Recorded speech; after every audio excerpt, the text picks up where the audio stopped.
Semarang bergolak, sebuah truk box terbengkalai, ditemukan berisi 49 mayat membusuk. Polisi menduga ini kasus perdagangan manusia. Tapi siapa sangka truk itu milik perusahaan distribusi minuman kesehatan. Lebih mengejutkan lagi, sopir terakhir yang mengendarainya adalah seorang sales wanita cantik bernama Aisyah. Wanita yang selama ini dikenal ramah dan dermawan di desa. Benarkah Aisyah hanya korban atau justru dialah dalang di balik tragedi mengerikan ini? Udara pagi di desa Kandang Serang terasa begitu tenang. Matahari baru saja merayap keluar dari balik bukit kecil di timur, menyinari hamparan ladang tebu yang menguning. Embun masih menempel di ujung-ujung daun dan aroma tanah basah bercampur bau rumput yang baru dipotong. Bagi warga desa, pagi adalah waktu yang sakral saat mereka memulai rutinitas harian, menyabit tebu, mengangkut hasil panen, atau sekadar duduk di warung kopi dekat jalan utama. Namun, ketenangan itu pecah ketika seorang petani bernama Pak Joko menemukan sesuatu yang aneh di ujung jalan tanah tepat di dekat ladang miliknya. Sebuah truk box berwarna putih terlihat terparkir sejak semalam. Awalnya ia mengira itu hanya truk pengangkut barang yang mogok.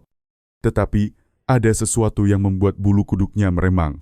Bau busuk menusuk hidung. Semakin dekat ia melangkah, semakin sulit ia menahan mual.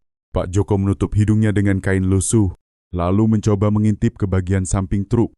Catnya mulai mengelupas, dan di sisi pintu ada bekas goresan panjang seperti cakaran. Ia menelan ludah, ragu untuk membuka pintu belakang. Namun, rasa penasaran bercampur takut akhirnya mendorongnya memanggil beberapa warga lain yang sedang lewat. "Pak Bu, sini sebentar. Ada bau aneh dari truk ini," teriaknya dengan suara gemetar. Tak lama, belasan orang berkumpul. Mereka berbisik-bisik menebak-nebak isi truk. Ada yang bilang mungkin bangkai sapi. Ada pula yang menduga truk berisi bahan makanan yang busuk. Seorang pemuda bernama Budi akhirnya memberanikan diri memanjat ke belakang dan menarik tuas pintu besi. Begitu pintu terbuka, teriakan histeris pecah. Pemandangan mengerikan tersaji di depan mata. Puluhan tubuh manusia tergeletak bertumpuk. Sebagian sudah membiru, membengkak, dan membusuk. Lalat berterbangan, suara dengungan memenuhi udara. Bau anyir darah bercampur aroma daging membusuk membuat sebagian warga muntah di tempat. "Astagfirullah, manusia ini mayat semua," jerit salah satu ibu yang langsung pingsan. Kabar itu menyebar secepat api membakar jerami kering. Dalam waktu singkat, hampir seluruh warga desa Kandang Serang berlari menuju lokasi. Suasana berubah gaduh. Ada yang berteriak ketakutan, ada yang menangis. Ada pula yang berusaha menutup mata anak-anak agar tidak melihat. Lurah desa Pak Hadi segera datang dengan napas terengah. Wajahnya pucat pasi begitu menyaksikan isi truk. "Cepat hubungi polisi. Ini bukan hal sepele," katanya dengan suara bergetar. "Tak sampai 1 jam. Beberapa mobil polisi dan ambulans masuk ke desa. Meraung memecah hiruk-pikuk warga. Petugas berseragam turun dengan tergesa memasang garis polisi di sekeliling lokasi. Beberapa tim forensik mengenakan masker dan sarung tangan, lalu mulai mengeluarkan satu persatu jasad dari dalam truk. Jumlahnya begitu banyak hingga para warga hanya bisa berdiri terpaku. Tidak percaya dengan apa yang mereka lihat. Seorang polisi menghitung dengan suara keras. 1 hingga akhirnya berhenti di angka 49. Desa Kandang Serang yang selama ini hanya dikenal sebagai desa kecil nan tenang mendadak menjadi pusat perhatian. Wartawan berdatangan. Kamera televisi berderet. Mikrofon diarahkan ke wajah. Siapa saja yang bisa memberi keterangan. Namun, tak ada yang benar-benar tahu bagaimana truk itu bisa sampai di sana. Di tengah keramaian, sosok Aisyah muncul. Yah, berjalan cepat, wajah cantiknya tampak serius. Alisnya berkerut. Aisyah dikenal sebagai sales kesehatan yang hampir setiap minggu berkeliling ke desa, menjajakan produk ke warung-warung dan rumah warga. Ia disukai banyak orang karena ramah, selalu tersenyum, dan kerap membantu dengan memberi sampel gratis. "Ya Tuhan," bisiknya lirih sambil menutup mulut dengan tangan. "Bagaimana bisa ada mayat sebanyak ini di desa kita?" Beberapa ibu mendekatinya. "Aisyah, kamu tahu sesuatu truk ini bukan dari perusahaanmu?" kan tanya Bu Siti dengan wajah cemas. Aisyah menggeleng cepat. Matanya tampak berkaca-kaca. Aku tidak tahu, Bu. Tapi aku memang biasa bawa truk box. Cuma bukan yang ini. Perusahaanku punya logo di sisi kendaraan. Sedangkan ini polos. Suaranya terdengar meyakinkan, seolah ia sama terkejutnya dengan yang lain. Polisi kemudian mulai menyelidiki kabin truk. Dari dalam laci dashboard, mereka menemukan dokumen pengiriman dengan kop perusahaan distribusi minuman kesehatan. Nama yang tertera jelas Aisyah Sales Wilayah Semarang. Kapolsek setempat. Inspektur Tony menatap dokumen itu dengan alis berkerut. Panggil orang ini. Kita perlu keterangan. Aisyah berdiri tak jauh memperhatikan setiap gerakan polisi. Sesaat senyum tipis yang samar muncul di sudut bibirnya, begitu cepat hingga tak seorang pun menyadarinya. Ia segera menyembunyikan ekspresi itu dengan berpura-pura panik, lalu mendekat ketika salah satu polisi memanggil namanya, Saudari Aisyah, tolong ikut kami sebentar. Ada beberapa hal yang perlu Anda jelaskan, kata seorang petugas dengan nada resmi. Warga menatap Aisyah dengan campuran bingung dan tidak percaya. Bagaimana mungkin perempuan yang mereka kenal baik yang sering membantu warga bisa terhubung dengan truk berisi puluhan mayat? Aisyah menunduk. Berpura-pura pasrah? Baik. Pak, saya akan jelaskan apa yang saya tahu. Katanya lembut, di balik wajahnya yang tenang. Pikirannya berputar cepat. Ia tahu ini adalah awal dari sesuatu yang besar. Desa Kandang Serang tidak akan pernah sama lagi dan dirinya akan berada di pusat badai yang sebentar lagi meledak. Suasana kantor Polsek Kandang Serang siang itu dipenuhi ketegangan. Setelah truk box berisi 49 mayat ditemukan, desa mendadak dikerubungi wartawan dan petugas. Berkas laporan sementara menumpuk di meja Inspektur Tony. Kepala penyidik yang sudah beruban namun masih sigap. Matanya yang tajam meneliti setiap detail dokumen yang baru saja ditemukan dari kabin truk. Nama Aisyah tertulis jelas di atas selembar surat jalan Aisyah Nuraini, Sales Wilayah, Semarang. Di ruang pemeriksaan, Aisyah duduk dengan tenang. Rambut hitamnya yang panjang dibiarkan tergerai, wajahnya tampak pucat namun tetap anggun. Ia mengenakan blus sederhana, warna biru muda, dan selembar tas tangan mungil tergeletak di atas meja. Dua polisi duduk di depannya menyiapkan catatan dan perekam suara. Saudari Aisyah. Suara Inspektur Tony terdengar berat. Kami menemukan dokumen atas nama Anda di truk yang berisi puluhan mayat. Bisa jelaskan kenapa dokumen itu ada di sana? Aisyah menghela napas dalam-dalam lalu menjawab dengan suara pelan, namun jelas, Pak. Saya memang bekerja sebagai sales distribusi minuman kesehatan.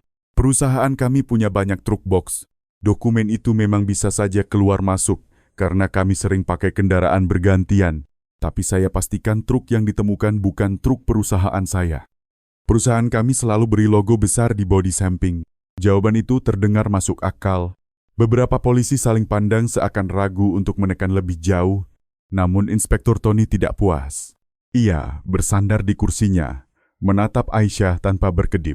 Aisyah, Anda dikenal baik di desa ini. Banyak yang bilang Anda ramah, dermawan, bahkan suka membantu warga. Tapi saya sudah terlalu lama jadi polisi untuk percaya. Begitu saja pada penampilan. Jadi saya tanya sekali lagi, apakah Anda benar-benar tidak tahu bagaimana dokumen dengan nama Anda bisa ada di truk itu? Sekilas tatapan mata Aisyah berubah. Ada kilatan dingin, namun segera ia sembunyikan dengan senyum getir. Saya benar-benar tidak tahu. Pak, kalau memang ada kesalahan, saya siap bantu penyelidikan. Suasana ruangan hening sesaat. Hanya terdengar bunyi kipas angin tua yang berdecit. Sementara itu, di luar ruang pemeriksaan, beberapa warga yang datang memberikan keterangan duduk di bangku panjang. Mereka masih terbayang-bayang dengan mayat yang ditemukan. Bu Siti, salah satu warga yang akrab dengan Aisyah, terus menggeleng tidak percaya. Tidak mungkin Aisyah terlibat. Dia orang baik, sering kasih saya sampel minuman gratis, bahkan bantu waktu anak saya sakit, katanya pada seorang wartawan. Namun ada juga warga yang mulai ragu. Budi, pemuda yang pertama, membuka pintu truk berkata pelan, kalau dipikir-pikir, truk itu mirip dengan yang sering dipakai Aisyah keliling desa. Bedanya, memang tidak ada logo. Bisa saja logonya dicat ulang. Entahlah, saya tidak berani menuduh. Keterangan-keterangan itu kemudian dicatat polisi. Mereka mulai menyusun benang merah meski bukti masih terlalu tipis. Sore harinya hasil pemeriksaan awal forensik tiba. Dokter forensik menyampaikan temuan mengejutkan. Sebagian besar korban adalah warga sekitar, termasuk beberapa yang dilaporkan hilang dalam beberapa bulan terakhir. Beberapa korban masih mengenakan pakaian kerja harian menunjukkan mereka mungkin dijebak atau ditangkap mendadak. Ini bukan kasus biasa, ujar dokter forensik dengan nada serius. Ada indikasi para korban dikurung cukup lama sebelum meninggal. Kondisi tubuh menunjukkan tanda kekurangan oksigen dan dehidrasi. Mereka mati perlahan terkunci di dalam truk. Ucapan itu membuat ruangan rapat polsek sunyi. Para penyidik menunduk, menahan rasa mual dan marah. Inspektur Tony mengepalkan tangan di atas meja. Siapapun dalangnya, dia sengaja membuat orang-orang ini mati perlahan. Ini pembunuhan berencana. Di sisi lain, Aisyah dipulangkan sementara karena tidak ada bukti kuat untuk menahannya. Beberapa warga menyambutnya dengan pelukan, seolah ia korban tuduhan palsu. Aisyah tersenyum lembut, berterima kasih atas dukungan mereka. Namun saat melangkah pulang melewati jalan kecil desa, ekspresinya berubah. Senyumnya menghilang diganti tatapan dingin yang menatap lurus ke tanah. Di balik kepalanya, sebuah suara berbisik, suara masa lalu yang tidak pernah hilang. Ia teringat ayahnya yang dipaksa kerja hingga mati, dan ibunya yang dihina warga sebelum akhirnya meninggal dalam sakit. Luka lama itu tetap hidup di dalam dirinya.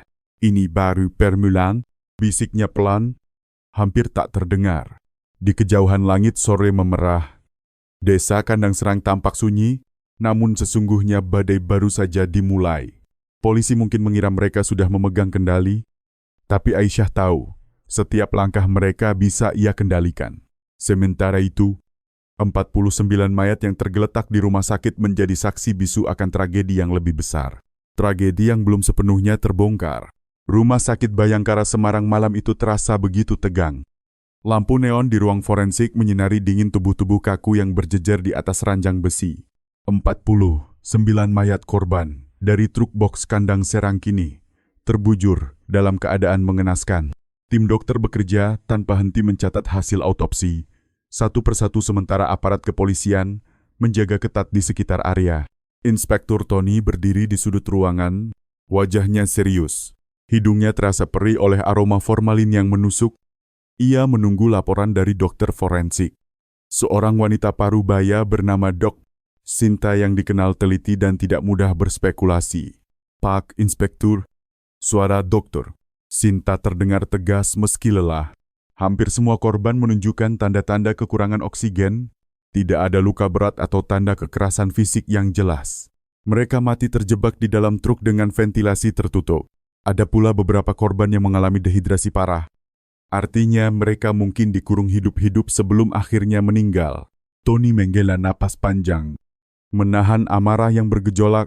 Berarti ini benar-benar pembantaian. Dok, Sinta mengangguk, lebih tepatnya penyiksaan perlahan. Dari hitungan waktu pembusukan, mereka meninggal hampir bersamaan kemungkinan 2-3 hari lalu. Dan lihat ini. Ia menunjuk pada beberapa pakaian korban yang masih utuh. Mayoritas korban adalah laki-laki usia produktif, tapi ada juga perempuan dan anak remaja. Mereka bukan kelompok acak. Sepertinya ada pola. Tony menajamkan pandangannya. Pola apa maksudnya? Banyak dari mereka berasal dari desa sekitar Kandang Serang. Saya mengenali beberapa wajah yang sebelumnya dilaporkan hilang. Jadi ini bukan kebetulan. Seseorang menargetkan desa itu. Ucapan itu membuat ruangan semakin hening. Polisi yang mendengar saling berpandangan seolah menyadari bahwa tragedi ini lebih dekat dengan desa mereka daripada yang dibayangkan. Keesokan paginya, berita tentang 49 mayat sudah memenuhi layar televisi nasional. Desa Kandang Serang kini tak ubahnya pusat sorotan media. Wartawan berkemah di jalan masuk desa. Kamera dan mikrofon siap setiap kali ada polisi atau pejabat keluar masuk. Di balai desa, warga berkumpul. Beberapa keluarga menangis histeris ketika diminta mengidentifikasi kerabat mereka yang menjadi korban. Suasana duka bercampur panik menyelimuti ruangan itu. Pak, itu anak saya, Arman. Seorang ibu meraung ketika melihat foto salah satu korban. Tangisnya pecah. Tubuhnya hampir roboh jika tidak ditopang oleh kerabatnya. Kepala desa Pak Hadi hanya bisa menunduk lesu. Rasa bersalah menyelimuti dirinya, karena tidak pernah menduga tragedi semacam ini akan terjadi di wilayahnya. Ia merasa desa mereka telah menjadi sasaran sesuatu yang jauh lebih besar. Di tengah kekacauan itu muncul seorang pria kurus dengan wajah pucat bernama Slamet. Ia seorang sopir truk serabutan yang sering bekerja membantu distribusi barang. Dengan suara bergetar, ia memberi kesaksian kepada polisi. Saya pernah lihat Mbak Aisyah berhenti di gudang tua dekat sungai. Pak, malam-malam truk box yang dia bawa parkir lama di sana. Saya waktu itu lagi cari tempat singgah. Jadi sempat perhatikan, saya dengar seperti suara orang dari dalam truk. Seperti orang merintih. Tapi saya tidak berani mendekat. Mbak Aisyah memang baik sama orang desa. Tapi malam itu wajahnya entahlah saya merasa berbeda. Dingin sekali. Inspektur Tony yang mendengar kesaksian itu langsung mencatat dengan serius. Ia menatap Slamet dalam-dalam. Kenapa kamu baru cerita sekarang? Slamet menunduk, kedua tangannya gemetar. Saya takut. Pak, Aisyah orang yang disegani di desa. Kalau saya salah bicara nanti saya yang disalahkan. Kesaksian ini menjadi titik balik, meski belum ada bukti nyata. Kecurigaan terhadap Aisyah semakin kuat. Sementara itu, Aisyah sendiri tampak tetap tenang. Ia duduk di beranda rumah kontrakannya, menyeduh teh hangat. Seolah tidak ada badai yang sedang menjerat namanya, beberapa warga datang untuk menenangkannya. Bahkan memberi dukungan. Aisyah, sabar ya, kami percaya kamu tidak terlibat. Semua ini fitnah. Kamu kan sering bantu warga, kata Bu Siti dengan tulus. Aisyah tersenyum lembut. Terima kasih, Bu. Saya hanya ingin semua cepat selesai. Semoga polisi segera menemukan pelakunya yang sebenarnya.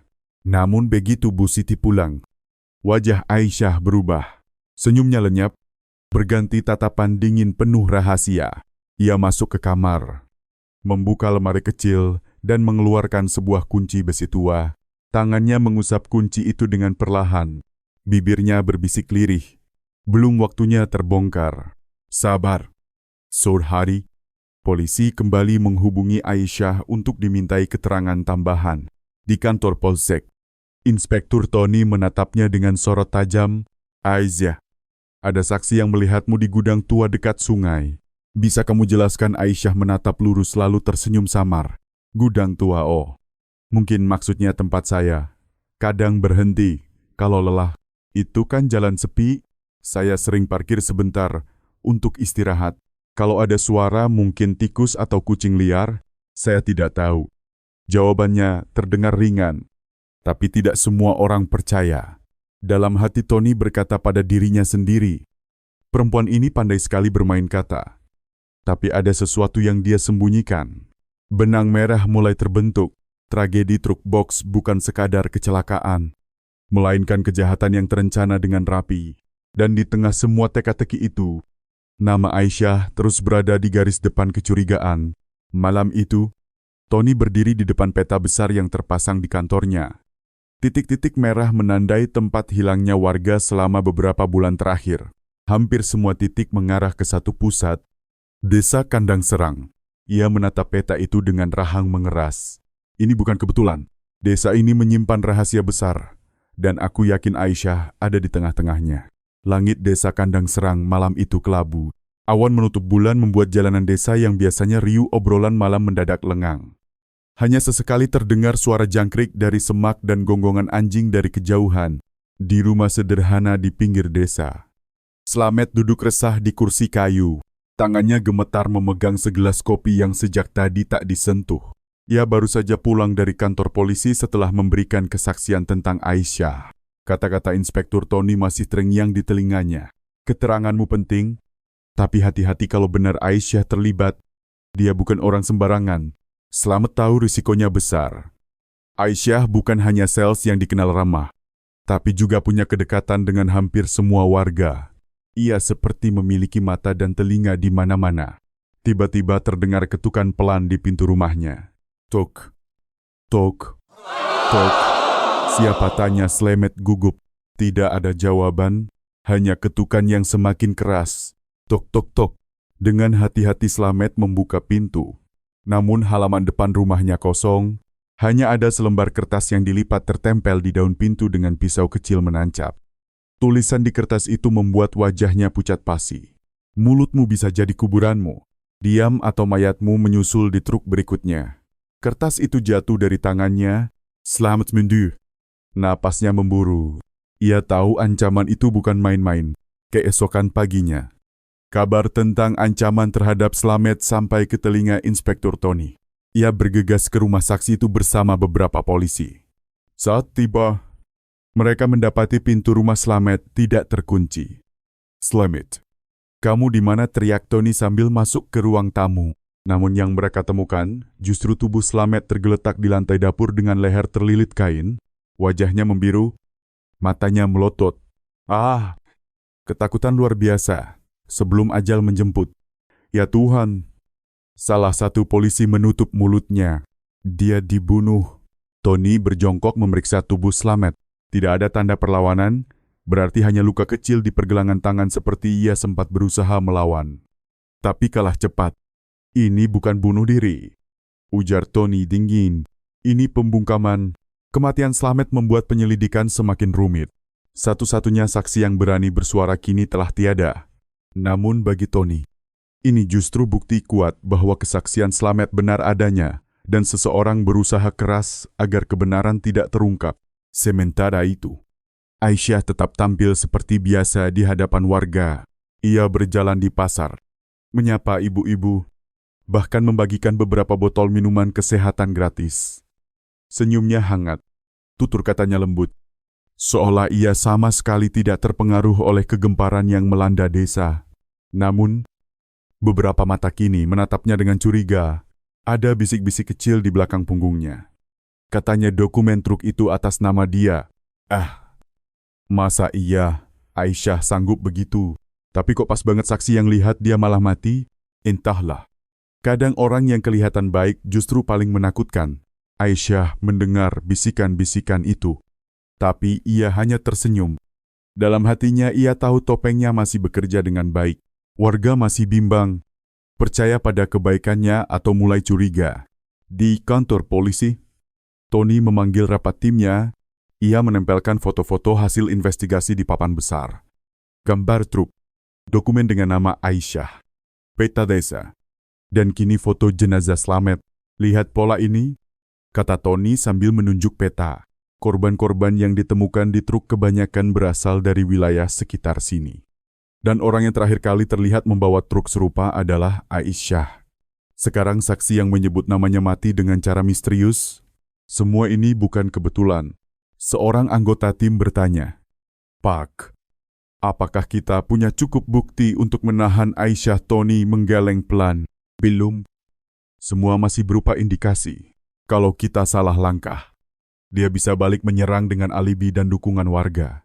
Kita butuh bukti konkret. Malam harinya, Tony memutuskan melakukan penyelidikan diam-diam. Ia bersama 2 anak buahnya menuju gudang tua di tepi sungai, tempat yang pernah disebut Slamet. Gudang itu tampak sepi, pintunya berkarat. Sebagian dindingnya bolong dimakan rayap. Namun begitu mereka masuk, aroma menyengat langsung menyeruak. Bukan bau busuk mayat, tapi bau kimia bercampur oli. Di dalam gudang mereka menemukan bekas roda truk yang masih baru bercampur jejak sepatu. Ada pula beberapa kain, bekas bercak merah kecoklatan di sudut lantai darah. Bisik salah satu polisi. Tony memungut sebuah benda kecil dari lantai. Sebuah gelang plastik dengan nama seorang korban yang sudah diidentifikasi di rumah sakit. Tangannya mengepal. Ini buktinya korban memang pernah ada di sini. Tiba-tiba dari balik dinding gudang terdengar suara gesekan. Mereka serempak menoleh mengangkat senjata. Namun ketika diperiksa, hanya ada tikus besar yang berlari keluar. Meski begitu, perasaan Tony tidak tenang seperti ada mata yang mengawasi mereka dari kejauhan. Keesokan harinya, berita kematian Slamet membuat warga desa semakin gegar. Mereka mulai takut keluar malam dan banyak yang berbisik bahwa ada kekuatan gelap di balik semua ini. Di tengah kerumunan, Aisyah berjalan dengan pakaian rapi, menundukkan kepala seolah berduka. Namun ketika melewati sebuah cermin kecil di dinding toko, ia sempat melihat bayangannya sendiri. Senyuman tipis menyelinap di wajahnya. Tidak ada yang tahu apa yang ada di balik senyuman itu. Hanya Aisyah yang tahu bahwa ia masih selangkah lebih maju dari polisi, namun ia juga tahu permainan ini tidak akan bertahan selamanya. Polisi semakin dekat dan cepat atau lambat rahasia besar akan terbongkar. Suasana desa Kandang Serang semakin mencekam setelah kematian Slamet. Warga mulai jarang keluar rumah. Bahkan pasar yang biasanya penuh tawa kini dipenuhi wajah-wajah murung. Ketakutan menjelma menjadi bisikan yang tidak pernah padam. Di kantor polisi, Inspektur Tony duduk menatap berkas-berkas yang menumpuk di mejanya. Matanya merah karena kurang tidur. Setiap halaman yang ia buka selalu mengarah pada satu nama, Asia. Namun ia sadar sekadar dugaan tidak cukup. Butuh mengorek lebih dalam tentang siapa sebenarnya Aisyah. Bukan hanya sebagai sales perusahaan minuman, tapi juga tentang asal-usul dan kehidupannya sebelum dikenal warga. Pak, ada sesuatu yang mungkin menarik, ujar seorang polisi muda bernama Fajar sambil membawa map. Tony mengangkat kepala. Apa itu Fajar membuka map? Menaruh beberapa lembar dokumen di meja. Saya cek riwayat penduduk. Ternyata Aisyah tidak lahir di desa ini. Ia pindah sekitar 5 tahun lalu. Sebelum itu keluarganya tinggal di sebuah desa kecil bernama Banyu Urip, masih di wilayah Jawa Tengah. Tony mengerutkan kening. Banyu Urip? Aku pernah dengar desa itu. Kalau tidak salah ada kasus besar di sana sekitar 10 tahun lalu. Fajar mengangguk. Betul. Pak. Kasus perbudakan modern. Puluhan warga desa dipaksa bekerja di pabrik bata secara ilegal. Banyak korban tewas, termasuk orang tua Aisyah. Kata-kata itu membuat ruangan terasa lebih dingin. Tony menutup map dengan pelan lalu menatap kosong ke dinding. Potongan-potongan puzzle mulai menyatu di kepalanya. Sementara itu, Aisyah di kamarnya yang sederhana, namun tertata rapi. Di meja kecil terdapat sebuah kotak kayu tua yang selalu ia kunci rapat. Malam itu ia membuka kotak tersebut. Di dalamnya tersimpan foto usang keluarganya. Ayah, ibu, dan seorang adik laki-laki yang masih kecil. Wajah mereka tersenyum. Namun setiap kali Aisyah menatap foto itu, yang muncul justru bayangan mayat-mayat mereka yang membusuk akibat kerja paksa di pabrik bata. Air mata menetes di pipinya. Tapi senyumnya juga muncul, senyum yang aneh campuran antara rindu dan kebencian. Kalian tidak perlu khawatir, bisik Aisyah pada foto itu. Aku sudah memulainya. Desa ini akan merasakan penderitaan yang sama seperti kita dulu. Di sisi lain, penyelidikan terus berlanjut. Tony memutuskan pergi ke Banyu Urip bersama Fajar untuk menggali lebih banyak informasi. Perjalanan memakan waktu berjam-jam melewati jalan kecil dan sawah-sawah yang membentang. Sesampainya di desa itu, mereka mendapati suasana muram meski bertahun-tahun sudah berlalu. Banyak rumah kosong dan bangunan terbengkalai. Saksi bisu tragedi yang pernah mengguncang daerah tersebut, seorang lelaki tua yang dikenal sebagai Pak Wiryo, mantan kepala dusun, menyambut mereka dengan tatapan berat. Kasus itu memang tidak pernah benar-benar selesai. Banyak yang mati sia-sia. Orang tua Aisyah termasuk korban. Ia dan adiknya sempat selamat. Tapi adiknya akhirnya juga meninggal karena sakit parah setelah kejadian itu. Aisyah masih kecil waktu itu, tanya Tony. Jawab Pak Wiryo lirih. Ia gadis yang cerdas, tapi sejak kehilangan keluarganya, matanya selalu menyimpan luka. Kami semua tahu kalau ia tumbuh dengan dendam. Tony terdiam lama. Luka lama itu rupanya belum pernah sembuh. Justru berubah menjadi bara yang kini menyulut tragedi baru di Semarang. Malam harinya, Aisyah mendapat pesan singkat dari nomor tak dikenal. Polisi sudah tahu asal-usulmu. Hati-hati. Aisyah menatap layar ponselnya, lalu tertawa kecil. Bagus. Permainan baru saja dimulai. Alih-alih panik, ia justru semakin bersemangat. Baginya, semakin polisi mendekat, semakin ia bisa membuktikan bahwa dirinya selalu selangkah di depan. Di desa Kandang Serang, warga mulai memperhatikan pola lain. yang membuat mereka semakin resah. Beberapa keluarga menyadari bahwa orang-orang yang hilang sebelum ditemukan di truk ternyata memiliki hubungan dengan tokoh-tokoh lama desa. Orang-orang yang dulu pernah terlibat dalam kasus kerja paksa di Banyu Urip. Salah satu warga yang kehilangan anaknya menangis terseduh di teras rumah. "Kenapa harus anakku, dia tidak salah apa-apa?" Pak Hadi tetangganya menimpali dengan suara lirih. "Mungkin ini kutukan, Bu. Dosa masa lalu desa ini kembali menagih balasannya." Desa semakin gaduh dengan gosip semacam itu, dan tanpa mereka sadari, Aisyah mendengarkan semua dari balik bayang-bayang. Ia tahu rencananya berhasil. Membuat ketakutan merayap bukan hanya ke polisi, tapi juga ke hati warga. Inspektur Tony yang baru kembali dari Banyu Urip duduk termenung di kantornya. Ia merasa semakin dekat dengan kebenaran, namun juga sadar bahwa semakin ia menggali, semakin berbahaya situasinya. Ia menatap foto Aisyah di berkas penyelidikan.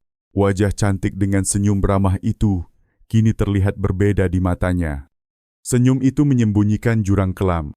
Jurang yang lahir dari luka lama yang tidak pernah sembuh. Kalau benar Aisyah pelakunya, gumam Tony Pelan, maka ini bukan sekadar kasus kriminal. Ini adalah dendam yang diwariskan dari masa lalu. Di kamarnya, Aisyah menutup kotak kayu berisi foto keluarganya. Lalu berdiri di depan cermin, ia merapikan rambutnya. Menatap dirinya sendiri dengan penuh percaya diri. Semua baru dimulai, katanya pelan, dan mereka semua belum tahu apa yang menunggu di akhir. Senyumnya mengembang penuh misteri. Malam semakin larut, tapi api dendam dalam dirinya semakin menyala terang. Fajar menyingsing di desa kandang serang, namun udara masih terasa berat. Seakan seluruh desa diselimuti kabut ketakutan yang tidak mau pergi. Orang-orang keluar rumah hanya sebentar untuk membeli kebutuhan. Lalu buru-buru kembali menutup pintu. Di balai desa, Inspektur Tony berdiri di depan papan besar penuh catatan dan foto. Di sekitarnya, beberapa polisi dan perangkat desa ikut berkumpul. Wajah mereka tegang, menunggu arah penyelidikan selanjutnya. "Perhatikan baik-baik," kata Tony sambil menunjuk garis merah yang ia hubungkan di peta. Semua korban yang ditemukan di dalam truk memiliki keterkaitan, meskipun tidak langsung. Ada yang keluarga mereka pernah bekerja di Banyu Urip, ada pula yang leluhurnya terlibat dalam kasus kerja paksa. Polanya jelas, ini bukan kebetulan. Pak Hadi yang hadir dalam pertemuan itu mengangkat tangan dengan wajah pucat. "Pak, apa maksudnya ini balas dendam?" Tony menatapnya tajam. "Saya belum bisa memastikan, tapi jelas pelaku memilih korban dengan alasan tertentu. Ini bukan sekadar kejahatan acak." Ruangan hening sejenak. Bu Siti yang duduk di sudut menutup wajahnya dengan selendang sambil menangis lirih. Anak perempuannya yang hilang ternyata termasuk dalam pola itu. Sementara polisi sibuk dengan penyelidikan, Aisyah berjalan tenang di jalan desa dengan membawa tas berisi botol-botol minuman kesehatan. Penampilannya masih sama, rapi, wangi, dan penuh senyum. Warga yang melihatnya tidak bisa menolak ketika ia menyapa, "Pagi, Bu Siti. Semoga sehat selalu," ucap Aisyah lembut sambil memberikan sebotol minuman gratis. Bu Siti menerimanya dengan tangan gemetar. Tidak sanggup menolak, ia hanya mengangguk kecil. Sementara hatinya diliputi rasa takut bercampur bingung. Bagaimana mungkin seorang wanita sebaik Aisyah bisa dikaitkan dengan tragedi mengerikan? Aisyah tahu betul bagaimana memainkan peran. Senyumnya adalah jaring. Kata-katanya adalah jerat. Tidak ada yang berani menuduhnya terang-terangan, karena ia selalu punya alibi dan selalu tampak peduli pada sesama. Namun di balik senyuman itu, pikirannya sibuk merancang langkah berikutnya. Ia tidak bisa berhenti. Baginya, setiap korban adalah potongan mozaik dari balas dendam besar yang harus dituntaskan. Di kantor polisi, Fajar mendatangi Tony dengan wajah bersemangat. "Pak, kami menemukan sesuatu saat memeriksa data perusahaan tempat Aisyah bekerja." Tony menoleh cepat. Apa itu perusahaan distribusi minuman kesehatan itu? Ternyata punya beberapa gudang tersembunyi. Salah satunya berada tidak jauh dari jalur luar desa. Gudang itu jarang dipakai, tapi ada catatan truk box sering keluar masuk tanpa laporan resmi. Tony berdiri, Matanya menyala. Bisa jadi itu tempat dia menyiapkan segalanya. Kita harus segera ke sana. Sore itu, Tony dan timnya bergerak menuju gudang yang dimaksud. Dari luar bangunan itu tampak biasa saja. Chad mengelupas pintu besi berkarat. Tapi saat mereka mencoba membuka gembok, ternyata kuncinya baru diganti. Ini aneh, ujar Fajar. Dengan paksa mereka membongkar gembok itu. Begitu pintu terbuka, aroma menusuk langsung menyeruak. Bukan bau busuk mayat, melainkan bau tajam dari cairan kimia yang digunakan untuk membekukan daging atau mengawetkan barang. Di dalam mereka menemukan beberapa drum besar, selimut tebal, dan kotak pendingin kosong. Dindingnya dipenuhi bekas cakar, seakan seseorang pernah mencoba melarikan diri dari dalam. Ya Tuhan! Salah satu polisi berbisik ngeri. Tony menatap sekeliling dengan wajah muram. Ini jelas tempat penyekapan sebelum korban dipindahkan ke truk. Namun anehnya tidak ada tanda kehadiran Aisyah di sana. Seolah-olah ia sudah tahu polisi akan datang dan membersihkan semua jejak yang bisa memberatkannya. Malam harinya, Aisyah duduk di kursi kayu rumahnya sambil menyalakan lampu minyak kecil. Di meja ada buku catatan lusuh berisi nama-nama. Ia membuka halaman berikutnya, menuliskan sebuah nama baru dengan tinta merah. Waktunya menambah satu lagi. Gumamnya, tangannya berhenti sejenak. Lalu ia tersenyum puas. Bagi Aisyah, setiap nama yang ia koret adalah keadilan yang ditegakkan dengan caranya sendiri. Tiba-tiba suara ketukan terdengar di pintu. Aisyah menutup cepat bukunya dan menyembunyikannya di bawah meja. Ia membuka pintu dengan senyum ramah. Ternyata Pak Hadi berdiri di depan rumah. Wajahnya gelisah. Aisyah, boleh saya bicara sebentar, tanyanya? Tentu. Pak, silakan masuk, jawab Aisyah dengan suara lembut. Pak Hadi duduk menatap lantai. Aku tahu orang-orang mulai curiga padamu. Aku tidak percaya itu benar. Kamu selalu membantu kami. Tapi aku mohon kalau memang ada sesuatu yang kamu sembunyikan, berhentilah sekarang. Desa ini sudah terlalu banyak kehilangan. Aisyah menatapnya lama lalu tersenyum samar. Pak Hadi, saya tidak menyimpan rahasia apapun. Saya hanya ingin desa ini sehat dan bahagia. Percayalah. Pak Hadi mengangguk pelan meski keraguan masih jelas di wajahnya. Setelah ia pulang, Aisyah menutup pintu dan berdiri di baliknya. Senyum di bibirnya menghilang berganti tatapan dingin. Orang-orang terlalu mudah percaya. Bisiknya lirih. Keesokan harinya, Tony mengumumkan hasil temuannya di balai desa. Warga mendengarkan dengan wajah tegang. Kami menemukan gudang yang diduga tempat penyekapan sebelum korban dibawa ke truk. Pelaku jelas sudah merencanakan semua dengan rapi. Tapi saya peringatkan pelaku, kemungkinan masih berada di sekitar kita. Kerumunan mulai gaduh. Beberapa warga saling pandang. Sebagian menunduk ketakutan. Di antara mereka, Aisyah berdiri dengan ekspresi tenang. Ia bahkan ikut mengangguk-angguk seolah setuju dengan pernyataan polisi. Namun dalam hatinya ia tertawa karena hanya ia yang tahu jerat sebenarnya sudah mengencang dan siapapun yang mencoba menarik benang itu hanya akan semakin terperangkap. Hujan deras mengguyur desa Kandang Serang malam itu. Petir sesekali membelah langit menerangi atap-atap rumah yang tertutup rapat. Sepi. Hanya suara derasnya air hujan yang menemani di kantor polisi. Inspektur Tony masih menatap papan penyelidikan yang penuh foto, catatan dan garis merah. Matanya lelah. Tetapi pikirannya menolak berhenti. Semakin ia mendekat pada kebenaran, semakin ia merasa sesuatu mengintai dari kegelapan. Tiba-tiba ponselnya bergetar. Sebuah pesan masuk dari nomor tak dikenal. Inspektur, kamu mengcari aku. Bagus. Aku juga memperhatikanmu. Tony menegang. Ia menunjukkan pesan itu pada Fajar yang duduk di sampingnya. Pak, ini artinya pelaku tahu semua gerakan kita, kata Fajar dengan wajah cemas. Tony menggenggam ponselnya erat. Tidak hanya tahu Fajar, dia ingin bermain-main dengan kita. Beberapa detik kemudian pesan baru masuk. Ingat, orang yang mati di gudang itu hanya permulaan. Kau terlalu lambat. Inspektur, wajah Tony mengeras. Ia tahu siapa yang mengirim pesan itu. Meski tidak ada nama tertulis, hanya ada satu orang yang berani menantangnya dengan cara seperti ini. Aisyah. Di rumahnya, Aisyah duduk tenang sambil memainkan ponsel. Hujan deras di luar membuat suasana makin sempurna untuk rencananya. Di Mega, lilin kecil menyala. Cahayanya bergetar tertiup angin dari celah jendela. Sudah waktunya, Inspektur. Gumamnya, kamu akan merasakan apa yang kurasakan dulu. Kehilangan, ketakutan, putus asa. Ia menulis pesan baru. Kali ini lebih menusuk.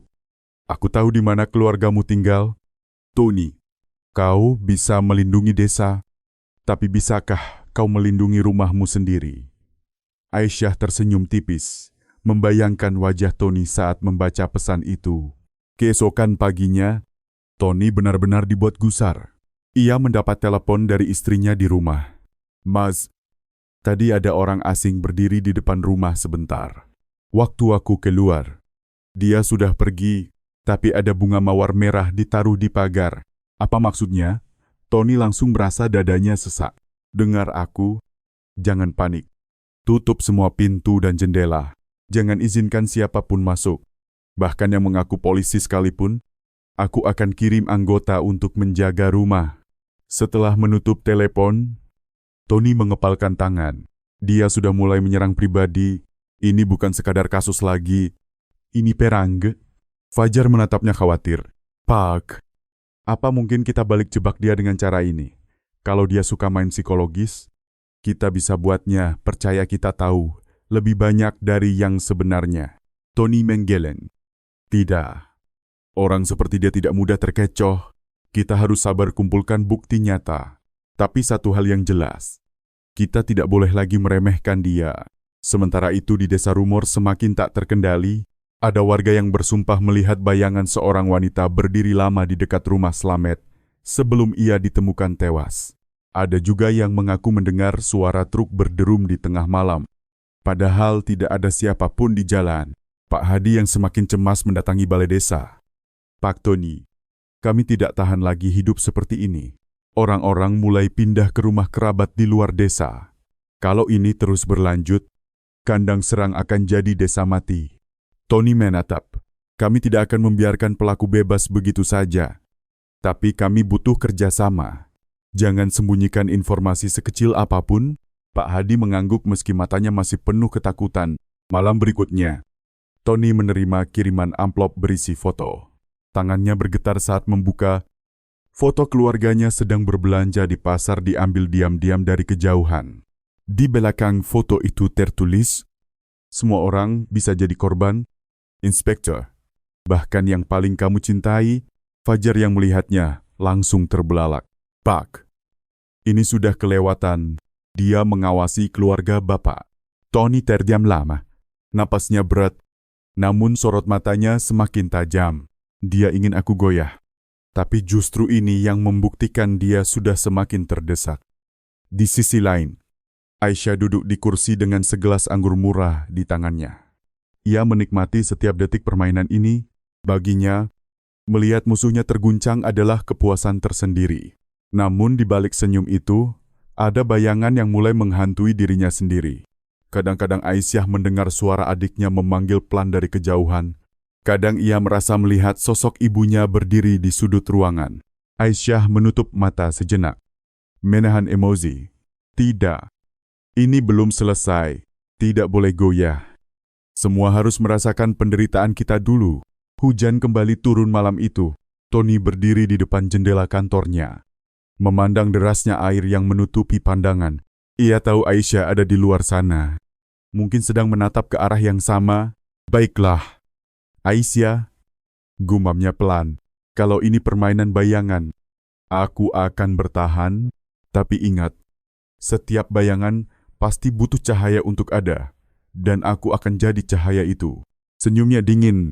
Bagi Tony, perang psikologis ini baru saja dimulai. Malam itu suasana di balai desa Kandang Serang tegang.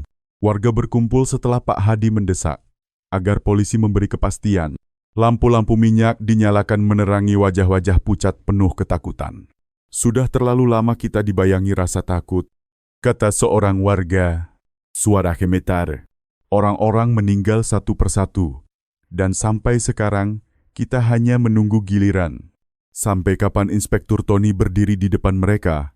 Wajahnya keras, namun matanya menunjukkan rasa letih.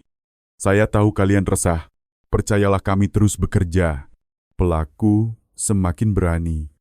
Tapi itu tanda dia mulai terdesak. Warga masih berbisik-bisik, ragu. Beberapa menunduk seolah tidak percaya lagi. Lalu tiba-tiba pintu balai desa terbuka. Seorang perempuan cantik dengan jas hujan hitam berdiri di sana. Wajahnya pucat diterangi lampu. Semua mata langsung tertuju padanya. Aisyah ia melangkah masuk perlahan, melepas jas hujannya, memperlihatkan tubuhnya yang berbalut kemeja putih sederhana. Senyum tipis terukir di bibirnya. "Maaf kalau aku mengganggu pertemuan penting ini," katanya dengan suara tenang, hampir terlalu tenang. Pak Hadi langsung bangkit berdiri. Tubuhnya gemetar. "Kau, apa yang kau lakukan di sini?" Tony dan Fajar serentak berdiri, refleks menaruh tangan ke senjata mereka. Namun Aisyah mengangkat kedua tangannya seolah menyerah. "Tenang, Inspektur. Aku tidak datang untuk kabur. Aku datang untuk memberi pesan," ucapnya dengan nada misterius. Sebelum ada yang sempat merespons, Aisyah menepuk tangannya 2 kali. Dari luar, suara mesin truk box terdengar mendekat. Warga menyerit kecil. Tony menatap tajam ke arah pintu. Hatinya berdegup keras. Truk berhenti tepat di depan balai desa. 2 pintu belakangnya terbuka dengan keras. Bau busuk menusuk langsung masuk ke ruangan. Di dalamnya tergeletak 3 mayat baru. 2 laki-laki, 1 perempuan. Wajah mereka membiru. Jelas korban baru. Jeritan warga pecah memenuhi ruangan. Beberapa pingsan yang lain lari keluar dengan panik. Aisyah berdiri tegak menatap Tony. "Kau lihat, Inspektur, aku tidak bersembunyi. Aku menunjukkan semuanya di hadapan ini bukan sekedar pembunuhan. Ini Pezan. Tidak ada tempat aman bagi siapapun." Fajar menghunus senjatanya. "Jangan bergerak, kau sudah gila, Aisyah." Namun Aisyah hanya tersenyum seolah menikmati momen itu. "Mungkin tapi kegilaan ini lahir dari kalian juga, dari dunia yang lebih peduli uang daripada nyawa." Tony maju selangkah. "Kau sudah melewati batas. Kau pikir dengan menakut-nakuti mereka kau bisa membenarkan apa yang kau lakukan?" Aisyah mendekat. Jarak mereka tinggal beberapa meter. Matanya berkilat penuh amarah. "Aku tidak butuh pembenaran, Tony.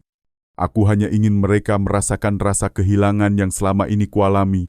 Semua orang di desa ini punya andil. Mereka menutup mata ketika keluargaku hancur. Dan kau polisi yang katanya pelindung, kau datang terlambat. Kau sama saja." Suasana tegang. Tiba-tiba Aisyah mengeluarkan sesuatu dari saku. Bukan pistol, bukan pisau, melainkan sebuah kunci kecil yang ia lempar ke lantai. "Kalau engkau ingin tahu lebih banyak, cari gudang di pinggir hutan sebelah timur. Tapi ingat, waktu tidak banyak. Sebelum ada yang bisa bergerak." Aisyah berlari keluar. Tony berusaha mengejar. Namun suara ledakan kecil terdengar di luar. Truk box itu meledak sebagian. Api menyambar membuat warga berteriak histeris. Dalam kekacauan itu, Aisyah lenyap ke kegelapan malam. Setelah api berhasil dipadamkan, Tony berdiri di dekat reruntuhan truk yang gosong. Tubuh para korban sudah diangkat. Warga masih panik. Fajar menatapnya penuh kebingungan. "Pak, kenapa dia justru memberi kita petunjuk? Bukankah itu aneh? Seolah dia ingin kita menemukan sesuatu." Tony menghela napas dalam-dalam. Karena dia sedang memainkan kita. Dia ingin mengendalikan arah permainan. Kalau kita ikut ke gudang itu, mungkin itu jebakan atau mungkin kebenaran yang dia sengaja sisakan. Pak Hadi yang masih syok menatap Tony. "Tolong hentikan dia, Pak. Desa ini sudah tidak sanggup lagi." Tony menatap lurus ke arah hutan timur. Matanya penuh tekad. "Aku akan menghadapinya bagaimanapun caranya. Kalau ini permainan yang dia mulai, aku akan akhiri." Di sisi lain, Aisyah berjalan sendirian. Di jalan setapak gelap, jas hujannya kembali melekat di tubuh. Hujan deras turun. Tapi ia tidak peduli. Air matanya bercampur dengan tetesan hujan di pipinya. "Aku sudah tunjukkan pada mereka. Tidak ada yang bisa kabur dari bayanganku. Tidak Tony. Tidak warga. Tidak siapapun." Bisiknya pada dirinya sendiri. Namun jauh di dalam hatinya ada suara kecil yang berbisik. Suara yang semakin sulit ia abaikan. Suara adiknya. Suara masa lalu. Kak. Hentikan, ini bukan caranya. Aisyah menutup telinganya. Berjalan lebih cepat ke arah gelap hutan. Dayam. Aku tidak boleh berhenti sekarang. Tidak akan, hanya deru hujan yang menjadi saksi. Saat bayangan wanita cantik itu perlahan menghilang di telan kegelapan. Langit masih mendung sisa hujan malam ketika Inspektur Tony berdiri di tepi hutan timur ditemani Fajar dan 2 polisi lainnya. Kabut tipis menyelimuti pepohonan membuat suasana terasa berat. Di kejauhan, burung gagak berputar-putar seolah memberi pertanda buruk. Gudang tua yang disebut Aisyah terlihat samar di balik pepohonan rimbun. Dindingnya terbuat dari seng berkarat. Atapnya miring, dan pintu besarnya tampak digembok rapat. Namun, ada sesuatu yang janggal. Di sekitar gudang, tanah basah tampak berjejak ban truk. Dia jelas ingin kita ke sini. Gumam Fajar menyalakan senter. Tony mengangguk. Wajahnya tegang. Ya, tapi kita harus anggap ini perangkap. Jangan pernah lengah. Mereka melangkah perlahan. Setiap bunyi ranting patah di bawah, sepatu terdengar nyaring. Fajar menelan ludah. Tangannya erat memegang pistol. Pak, kalau ini jebakan, apa dia ingin kita mati di sini? Tony menatap anak buahnya itu. Kalau kita mati, dia menang. Tapi kalau kita berhasil membuka rahasianya, kita bisa hentikan semua ini. Ketika mereka tiba di depan gudang, Tony mengambil kunci kecil yang dilemparkan Aisyah di balai desa. Anehnya, kunci itu langsung pas dengan gembok pintu. Fajar, buka perlahan. Perintah Tony. Fajar mengangguk lalu memutar kunci. Gembok terbuka dengan bunyi klik pelan. Pintu berkarat itu digeser. Suara gesekannya menggema menyeramkan. Bau busuk langsung menyambar hidung mereka. Lebih menusuk dari bangkai truk yang pernah ditemukan. Lampu senter menyorot ke dalam. Apa yang mereka lihat membuat bulu kuduk berdiri. Di dalam gudang, puluhan jeruji besi berdiri berjejer seperti kandang hewan. Di setiap kandang, ada sisa-sisa tubuh manusia, tulang belulang, pakaian yang masih melekat. Bahkan beberapa tubuh yang belum sepenuhnya hancur. Fajar mundur. Wajahnya pucat. Ya Tuhan, berapa banyak orang yang sudah dia jebak di sini? Tony terdiam. Matanya mengamati dengan penuh kemarahan. Ini bukan sekadar tempat penyekapan, ini neraka yang dia bangun sendiri. Namun pandangan Tony tertuju pada satu hal lain. Di sudut gudang ada papan kayu besar dengan tulisan tangan yang kasar, untuk yang suka pura-pura buta. Inilah bukti dosa kalian. Di bawah tulisan itu terpampang foto-foto lama, wajah-wajah warga desa. Beberapa di antaranya adalah orang yang mereka kenal, termasuk Pak Hadi Muda. Ada juga foto buram keluarga Aisyah. Ayahnya, ibunya, dan adiknya tampak lemah dengan tangan terikat. Fajar menatap kaget. Pak, ini berarti Tony mengangguk pelan. Ya, Aisyah tidak bohong. Keluarganya memang korban, tapi dia menganggap seluruh desa ikut bersalah. Tiba-tiba suara pintu besi di belakang mereka berderit keras. Semua refleks menoleh. Pintu gudang menutup sendiri dengan hantaman keras. Lampu di dalam berkedip-kedip lalu menyala merah. Sebuah pengeras suara tua di pojok ruangan tiba-tiba hidup. Suara Aisyah terdengar jelas. Dingin dan penuh sinis. Selamat datang, Inspektur Tony dan teman-teman kecilmu. Kalian akhirnya melihatnya. Kan inilah kebenaran yang mereka sembunyikan bertahun-tahun. Mereka bilang keluargaku sakit. Mereka bilang ayahku malas bekerja. Padahal semua tahu mereka dijual dan desa ini memilih diam. Fajar berteriak. Aizia, hentikan semua ini. Kau sudah cukup jauh. Ini bukan balas dendam lagi. Ini pembantaian. Suara Aisyah tertawa kecil lalu berubah dingin. Kau pikir aku peduli? Aku hanya mengembalikan apa yang dulu mereka lakukan. Kau lihat kerangka-kerangka itu. Mereka semua percaya padaku. Sama seperti keluargaku percaya pada orang-orang desa ini dulu. Bedanya aku tidak menutup mata. Tony melangkah maju menatap pengeras suara itu.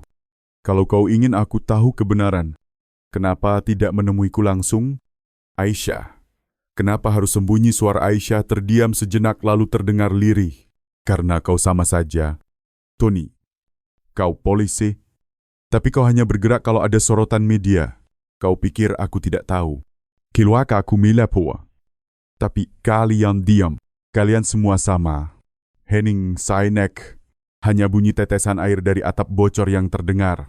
Lalu tiba-tiba jeruji-jeruji besi di dalam gudang bergetar. Dari salah satu kandang terdengar suara lemah. Suara manusia yang masih hidup. Tolong. Fajar langsung menyorot ke arah suara itu. Seorang laki-laki kurus. Wajahnya penuh luka. Masih bernapas dengan susah payah. Pak. Masih ada korban hidup, teriak Fajar.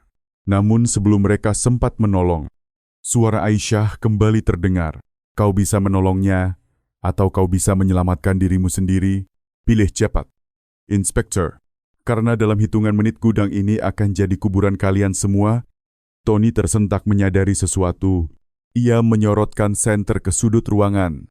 Menemukan kabel-kabel dan sebuah bom rakitan dengan lampu merah berkedip. Fajar panik. Pak, itu bom waktu kita sedikit. Suasana kacau. Korban di kandang masih berteriak lemah meminta pertolongan. Fajar ingin segera membebaskan korban sementara. Tony harus berpikir cepat. Suara Aisyah terdengar lagi, kali ini pelan, penuh penekanan.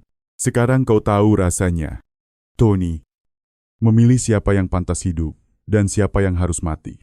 Detik-detik itu berjalan seperti siksaan. Tony menggertakkan giginya. Otaknya bekerja cepat. Fahar, bebaskan korban. Aku urus bomnya. Perintahnya. Fajar berlari ke arah jeruji. Menembakkan kunci gembok hingga pecah. Sementara itu, Tony mendekati bom rakitan itu. Keringat dingin bercucuran di pelipisnya. Waktu yang tersisa. Lampu merahnya semakin cepat berkedip. Aisyah, kau salah kalau mengira aku sama seperti mereka. Bisiknya sambil berlutut berusaha menjinakkan kabel bom itu dengan tangan gemetar. Namun, suara Aisyah masih terdengar dari pengeras suara. Kali ini nyaris seperti bisikan menakutkan. Kita lihat, Tony. Kita lihat apakah kau benar-benar berbeda. Suasana di dalam gudang hutan timur semakin mencekam. Bom rakitan dengan lampu merahnya berkedip semakin cepat, menandakan waktu mereka hampir habis. Bau besi karat dan busuk menyatu dengan keringat dingin yang menetes dari dahi Inspektur Tony. Pak, kuncinya hancur. Saja harus dobrak, teriak Fajar yang berusaha membuka jeruji. Tempat korban masih terkunci, lelaki kurus di dalam kandang itu merintih. Suaranya parau dan penuh putus asa. Tolong jangan tinggalkan aku. Tony melirik sekilas ke arah Fajar lalu kembali fokus pada bom. Jemarinya gemetar tapi pikirannya bekerja keras. Ia tahu Aisyah sengaja membuat jebakan ini untuk memaksanya memilih. Aisyah, kalau engkau mendengar aku. Suara Tony bergetar namun tegas. Aku tidak akan memilih siapa yang mati.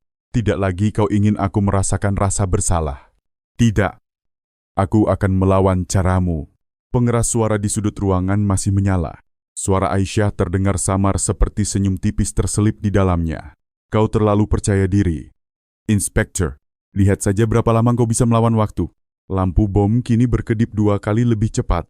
Fajar berhasil menghantam jeruji dengan popor senjata. Besi bengkok dan korban bisa merangkak keluar meski lemah. Pak, dia keluar sekarang bomnya. Fajar berseru. Wajahnya pucat. Tony menghela napas dalam-dalam. Ia menatap kabel-kabel yang saling bersilang. Eta 3. Merah, biru, dan kuning. Ia tahu Aisyah cukup cerdas untuk membuat jebakan psikologis. Memilih kabel yang salah berarti ledakan seketika. Ia menutup mata sebentar, mendengar detak jam bom seperti palu yang menghantam kepalanya. Lalu ia berkata pelan, seolah bicara pada dirinya sendiri. Jika engkau benar-benar ingin aku jatuh ke dalam perangkap Aisyah, maka aku akan melakukan kebalikannya. Tampar aku laki. Tony memotong kabel biru. Sekejap ruangan sunyi. Lampu merah berhenti berkedip.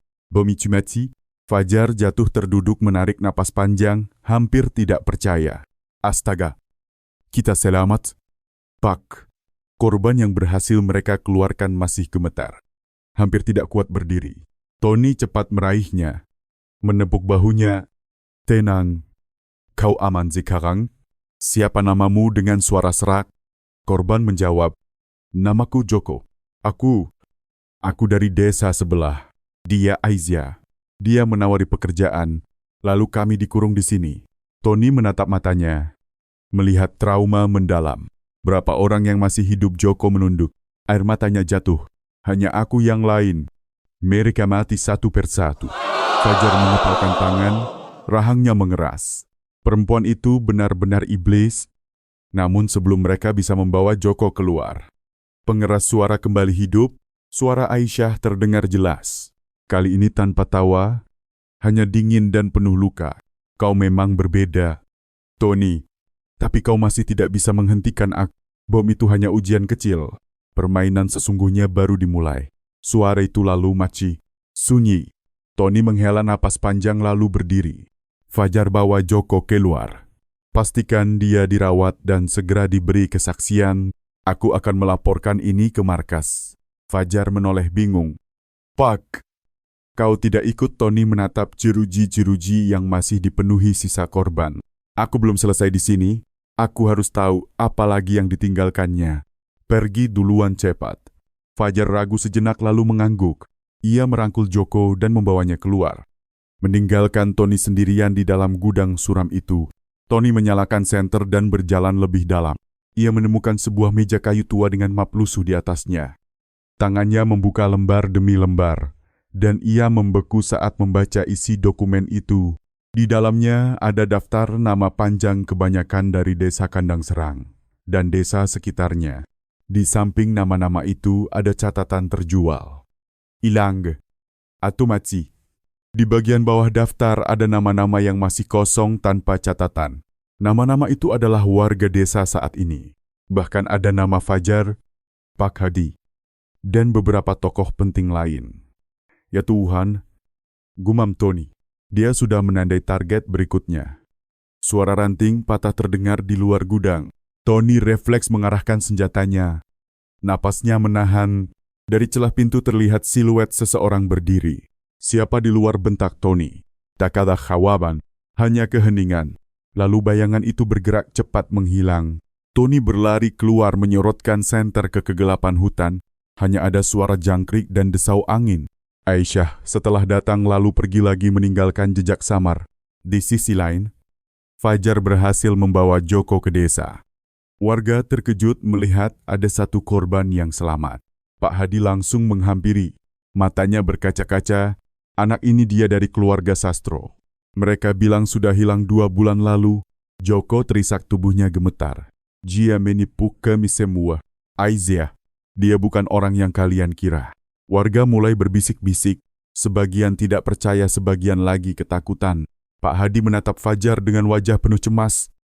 Kalau dia berani melakukan ini pada orang luar, apa yang akan terjadi pada kita? Nanti Fajar terdiam, lalu berkata lirih. Dia sudah menandai kita, Pak, satu persatu. Sementara itu, di sebuah bukit tak jauh dari desa, Aisyah berdiri sendirian. Jas hujannya berkibar tertiup angin malam. Dari kejauhan, ia bisa melihat lampu-lampu desa yang berkelip. Wajahnya setengah tersenyum, setengah basah oleh air mata. Ia menggenggam sebuah foto lama keluarganya yang sudah lusuh. Aku sudah mulai. Ayah, ibu, mereka semua akan tahu rasanya kehilangan seperti kita. Tidak ada yang bisa menghentikan ini. Bahkan Tony sekalipun. Aisyah menyelipkan foto itu kembali ke sakunya lalu melangkah ke kegelapan, meninggalkan jejak baru menuju teror berikutnya. Pagi itu, desa Kandang Serang terasa lebih sepi dari biasanya. Warga yang biasanya ramai di jalan kini memilih berdiam di rumah, menutup pintu rapat-rapat. Ketakutan telah menjelma menjadi bayangan yang menghantui setiap langkah. Kabar tentang Joko yang selamat dari gudang hutan timur menyebar cepat, tapi bukannya membawa harapan malah membuat teror semakin nyata. Di balai desa, Tony duduk dengan wajah penuh lelah. Map berisi daftar nama korban dan target baru terbuka di hadapannya. Ia sudah membacanya berulang kali. Namun setiap kali menatap nama-nama itu, hatinya semakin berat. Fajar berdiri di sampingnya, gusar. Pak, ini jelas permainan dia. Nama-nama ini bukan sekadar catatan, tapi ancaman. Kita tidak bisa hanya menunggu sampai dia menyerang lagi. Pak Hadi yang ikut hadir menunduk, wajahnya pucat. Aku melihat namaku ada di daftar itu. Apakah itu berarti aku yang berikutnya? Tony menatapnya tajam. Bukan hanya Anda, Pak Hadi, banyak nama lain di daftar ini. Aisyah ingin kita semua tahu bahwa dia selalu satu langkah di depan, tapi kali ini kita harus membalik keadaan. Joko yang duduk di kursi dengan selimut menutupi tubuhnya yang lemah, mencoba bicara. Suaranya parau tapi tegas. Dia selalu datang malam, dia tidak sekedar membunuh, tapi ingin kalian melihatnya. Ingin kalian merasa tak berdaya. Aku ingat dia bicara tentang malam terakhir, ketika dia meninggalkan kami di gudang. Tony mengangkat kepalanya. Malam terakhir Joko mengangguk pelan. Dia bilang akan ada sebuah malam di mana seluruh desa akan mengingat namanya selamanya. Ruangan mendadak hening. Kata-kata itu menggantung di udara seperti kabut tebal. Fajar memecah keheningan. Pak, bisa jadi itu artinya dia merencanakan sesuatu yang lebih besar. Bukan hanya 1 atau 2 korban, tapi seluruh desa. Pak Hadi langsung terhuyung. Wajahnya pucat pasi. Astaga, kalau begitu kita semua dalam bahaya besar. Tony mengepalkan tangan. Tidak, selama aku di sini, aku tidak akan biarkan dia melakukannya. Kita harus cari tahu di mana dia bersembunyi sekarang. Gudang sudah terbongkar. Truknya sudah hancur. Jadi dia pasti menyiapkan tempat lain. Sementara itu, di sebuah rumah kosong di pinggir desa, Aisyah duduk sendirian di lantai, jas hujannya tergantung di kursi. Rambutnya terurai, wajahnya terlihat lelah, tapi matanya masih menyala dengan obsesi. Di hadapannya ada beberapa botol cairan kimia, kabel, dan denah desa yang digambar kasar di kertas. Ia menelusuri garis denah dengan jarinya. Beberapa titik diberi tanda silang merah. Balai desa, masjid, pasar, dan rumah kepala desa. Sekali ledakan besar, semua orang akan tahu apa yang rasanya kehilangan segalanya dalam semalam. Bisiknya lirih, tangannya meraih foto keluarganya yang lusuh, menatap wajah ayah, ibu, dan adiknya. Aku melakukannya untuk kalian. Mereka tidak peduli waktu itu, tapi kali ini mereka akan tahu. Mereka akan merasakan sakit kita. Namun air matanya jatuh tanpa bisa ia cegah. Untuk sesaat senyum adiknya di foto itu seolah hidup kembali. Suara samar bergema di kepalanya. Kak, jangan jadi monster. Aku ingin kita bahagia. Bukan begini. Aisyah menutup mata erat-erat lalu menggenggam foto itu kuat-kuat. Dayam, aku tidak bisa berhenti sekarang. Di balai desa, Tony akhirnya mengambil keputusan. Kita tidak bisa hanya menunggu dia menyerang. Kita harus mengungkap rencananya sebelum terlambat. Fajar menatapnya. Bagaimana caranya? Pak Aisyah tidak akan begitu saja muncul. Tony memikirkan kata-kata Joko. Malam terakhir. Kata itu terus terngiang di benaknya. Ia lalu berdiri menatap semua orang di ruangan. Kalau benar dia merencanakan malam terakhir, maka waktunya tidak lama lagi. Kita harus menjadikan desa ini umpan. Kita buat dia percaya bahwa semua orang lengah. Sementara kita pasang pengawasan ketat di titik-titik rawan. Pak Hadi ragu. Tapi itu berisiko besar. Bagaimana kalau rencananya jauh lebih besar dari yang kita kira? Tony menatapnya tajam. Risiko tetap ada, tapi kalau kita hanya bersembunyi, dia akan tetap menang. Sekarang saatnya kita melawan di medan yang dia pilih. Fajar mengangguk. Saya setuju. Pak, kita harus menjebaknya sebelum dia menjebak kita. Malam itu, desa kandang serang seolah kembali normal. Lampu-lampu jalan dipasang. Warga diminta tetap melakukan aktivitas ringan. Seolah tidak ada ancaman, namun di balik bayangan, polisi sudah tersebar di berbagai sudut. Tony berdiri di depan balai desa, tangannya memegang walkie-talkie. Semua cing siaga, jangan lengah. Jika ada gerakan mencurigakan, segera laporkan. Fajar berjaga di dekat pasar bersama 2 polisi lain. Wajahnya tegang, matanya terus menyapu sekeliling. Joko meski masih lemah memaksa ikut berjaga di dekat masjid. Aku mengenalnya, aku bisa mengenali gerak-geriknya. Ketika Fajar mencoba melarang, malam semakin larut. Angin dingin berembus membawa aroma tanah basah. Sunyi terasa menusuk. Hanya sesekali terdengar gonggongan anjing di kejauhan.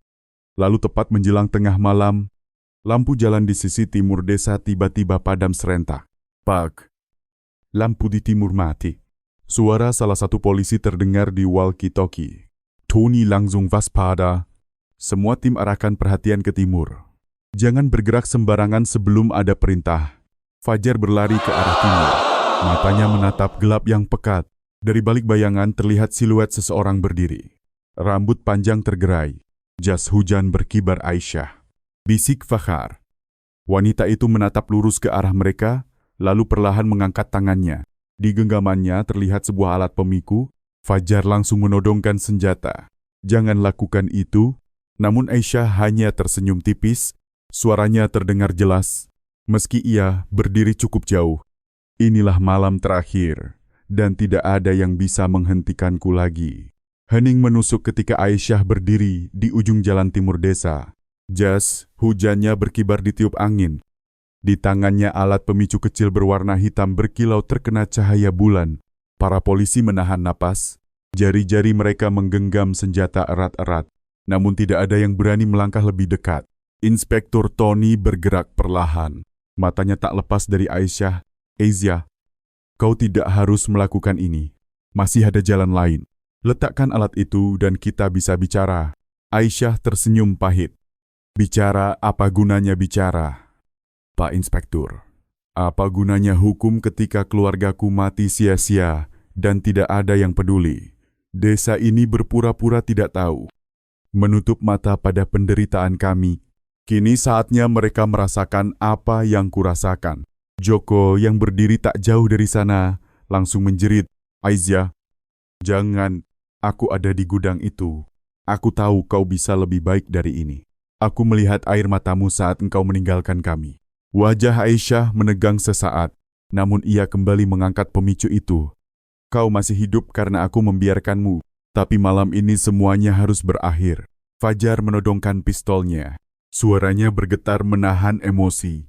Satu kali saja engkau tekan tombol itu, Aisyah, habis sudah semuanya termasuk dirimu.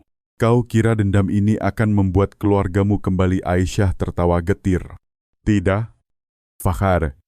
Tapi setidaknya dunia akan mengingat nama Aisyah. Wanita yang mengembalikan rasa sakit pada mereka yang menghancurkan keluarganya.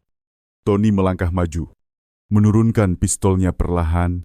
Kalau kau benar-benar ingin dunia mengingatmu, lakukan dengan cara lain. Balas dendam hanya akan membuat nama keluargamu ikut terkubur dalam darah. Mereka tidak akan dikenang sebagai korban, tapi hanya sebagai alasanmu membunuh. Kata-kata itu membuat Aisyah terdiam beberapa detik. Hatinya bergejolak. Wajah adiknya kembali membayang dalam pikirannya. Kak, jangan jadi monster. Namun, kilatan marah kembali memenuhi matanya. Jangan coba-coba menyentuh hatiku dengan kata-kata manis. Pak Inspektur, semua ini sudah ditentukan. Malam terakhir sudah tiba. Ia menekan setengah tombol pemicu. Sirine langsung meraung. Polisi berhamburan dan teriakan warga terdengar di kejauhan. Fajar nyaris menarik pelatuk pistolnya. Tapi Tony menahan tangannya. Jangan, kalau kita tembak dia sekarang. Jari itu bisa refleks menekan tombol. Aisyah tersenyum. Pintar sekali, Pak Inspektur. Tapi terlambat. Tiba-tiba suara retakan keras terdengar dari arah barat desa. Semua orang menoleh. Api kecil mulai menjilat gudang tua yang sudah lama kosong. Ledakan kecil terdengar, namun tidak sebesar yang mereka bayangkan. Tony segera sadar. Itu pengalih perhatian. Bom utamanya belum meledak. Aisyah mendongak ke langit. Tawanya bergema.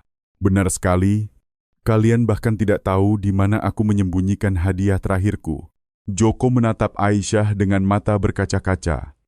Kalau benar engkau melakukannya demi keluargamu, dengarkan aku sekali ini. Aku juga kehilangan keluargaku, Aisyah. Tapi aku memilih bertahan hidup bukan menghancurkan. Jangan biarkan mereka mati dua kali dengan menjadikanmu monster. Tangan Aisyah bergetar. Foto keluarganya yang ia simpan di saku terjatuh ke tanah terbuka menghadap ke bulan. Ia menunduk melihat senyum adiknya, dan tubuhnya bergetar semakin keras. Diam, bisiknya. Diam. Aku tidak bisa berhenti. Tony mengambil kesempatan. Ia maju cepat menendang alat pemicu dari tangan Aisyah, sebelum jari itu benar-benar menekannya. Fajar serentak bergerak membekap tangan Aisyah dari belakang. Lepaskan aku. Jangan halangi aku. Teriak Aisyah histeris. Namun, pemiku sudah terlempar jauh ke tanah diambil oleh salah satu polisi. Ledakan besar yang ia rencanakan tidak pernah terjadi. Tangisan Aisyah pecah, ia terjatuh berlutut. Terpukul tanah dengan kedua tangannya. Tidak. Mereka harus merasakannya. Mereka harus tahu sakitku. Tony berlutut di hadapannya. Suaranya tegas tapi penuh hibah. Aku tahu kau terluka. Aku tahu engkau kehilangan segalanya. Tapi cara ini bukan jawaban. Kau tidak hanya menghancurkan desa, tapi juga menghancurkan satu-satunya harapan keluargamu dikenang dengan layak. Aisyah menatapnya dengan mata penuh air lalu tertunduk lemah. Mungkin aku memang monster. Fajar menghela napas panjang masih menahan tangannya. Kau bukan monster Aisyah, kau hanya memilih jalan yang salah. Tapi malam ini permainanmu sudah selesai. Polisi memborgol Aisyah dan membawanya ke mobil tahanan. Warga desa yang bersembunyi akhirnya keluar. Sebagian menatap dengan marah. Sebagian lagi hanya terdiam, tak percaya bahwa wanita cantik dan dermawan yang mereka kenal selama ini adalah dalang dari semua tragedi. Pak Hadi menunduk dalam-dalam. Wajahnya penuh penyesalan. Kami semua salah. Kami yang dulu menutup mata. Dan inilah balasan yang kami terima. Joko menatap Aisyah dari kejauhan. Hatinya perih, ia tahu dendam itu lahir dari luka yang nyata. Tapi ia juga tahu takdir. Aisyah kini sudah tak bisa diubah. Malam itu berakhir tanpa ledakan besar. Tapi dengan luka yang lebih dalam daripada apapun, desa Kandang Serang akan selamanya dikenang bukan hanya karena 49 mayat dalam truk, tetapi juga karena seorang wanita bernama Aisyah yang memilih jalan balas dendam. Di dalam mobil tahanan Aisyah, menatap keluar jendela. Air matanya jatuh tanpa henti. Bayangan wajah adiknya muncul terakhir kali. Tersenyum lembut seakan memaafkannya. Bisikan lirih lolos dari bibirnya. Maafkan aku. Dan malam terakhir itu pun berakhir bukan dengan kehancuran, tapi dengan keheningan yang akan terus membekas di hati semua orang. Dari kisah ini, kita belajar bahwa dendam hanya melahirkan lingkaran penderitaan yang tak berujung, menghancurkan bukan hanya musuh tapi juga diri sendiri. Luka masa lalu memang dalam, tapi kemampuan untuk memaafkan dan bangkit adalah kekuatan terbesar dalam hidup, memperkuat nilai keluarga dan ketahanan jiwa. Apa pendapatmu tentang cerita ini? Tinggalkan komentar di bawah. Like jika kau terpukau, dan subscribe untuk lebih banyak kisah nyata yang mengguncang hati.